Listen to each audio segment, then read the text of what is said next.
नमस्कार दोस्तों, बहुत ही बवाल और धमाल मचाने वाला गाना आ गया है जो कि एकदम बवाल और धमाल मचा के रख दिया है। अगर आप नहीं देखे हो तो जल्दी से जाके देखो यार।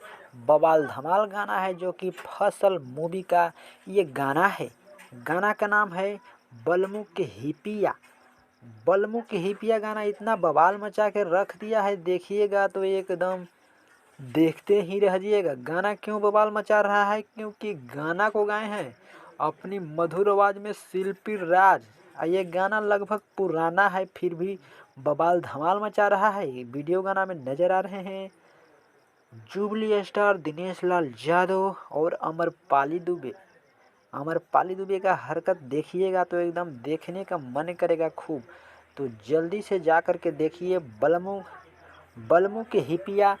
बवाल धमाल गाना है। चश्मा कैसे पहनाते हैं निरहुआ के देखिएगा तो एकदम थोड़ा सा हंसी भी आएगा, क्योंकि दिनेश लाल यादव का गाना में थोड़ा कॉमेडियल गाना रहता है तो इसलिए थोड़ा देखने में मन लगता है।